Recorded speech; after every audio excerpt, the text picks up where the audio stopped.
उत्तर प्रदेश में विधानसभा चुनाव और विधान परिषद चुनाव में ऐतिहासिक जीत दर्ज कर सत्ता में काबिज बीजेपी की नजर 2024 के लोकसभा चुनाव पर है। स्वतंत्र देव सिंह के मंत्री बन जाने के बाद बीजेपी को अब प्रदेश में नए अध्यक्ष की तलाश है।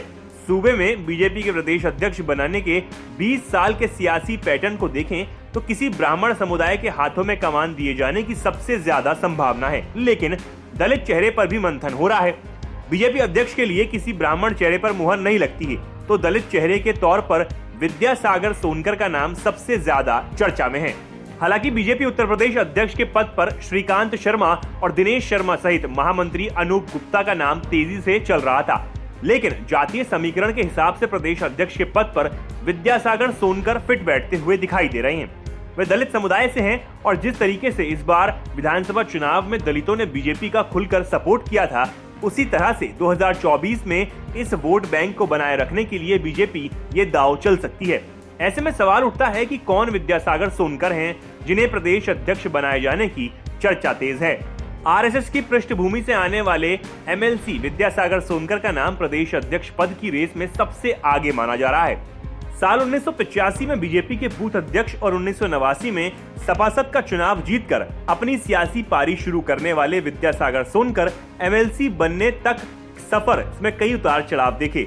जमीन से जुड़े सोनकर शुरू से संगठन में रहे हैं और बूथ कार्यकर्ता से लेकर पार्टी के तमाम पदों पर रह चुके हैं। विद्यासागर सोनकर का जन्म पूर्वांचल के जौनपुर जिले के सुखीपुर में 21 जुलाई 1961 में हुआ। पढ़ाई के दौरान ही संघ से जुड़ गए और बीजेपी के बूथ अध्यक्ष बने। इसके बाद जौनपुर से सभासद और फिर 1996 में सैदपुर संसदीय सीट से बीजेपी सांसद चुने गए। 2000 में पार्टी के जिला अध्यक्ष रह चुके विद्यासागर अनुसूचित मोर्चा के प्रदेश अध्यक्ष, युवा मोर्चा की प्रदेश इकाई तथा काशी गोरखपुर प्रांत में बीजेपी के पदाधिकारी होने के कारण कुशल संगठन कार्यकर्ता माने जाते हैं। प्रदेश की कार्य समिति में भी ये लगातार बने रहे। हालांकि 2009 के लोकसभा और 2017 के विधानसभा चुनाव में विद्यासागर सोनकर को हार का सामना करना पड़ा था, पर वो हार नहीं माने। सोनकर पार्टी से जुड़े रहे, जिसके चलते उन्हें 2016 में विधान परिषद का सदस्य भी बना दिया गया।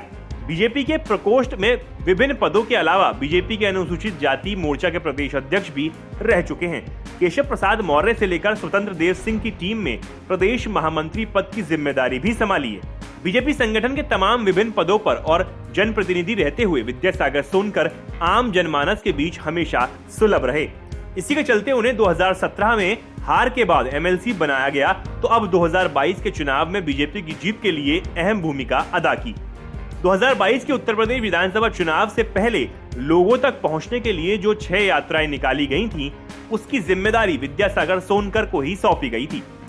इन 6 यात्राओं के प्रभारी के तौर पर विद्यासागर सोनकर को नियुक्त किया गया था।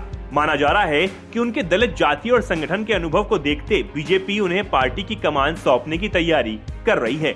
इस खबर में इतना ही। ऐसी तमाम खबरों को जानने के लिए हमारा चैनल सब्सक्राइब करें।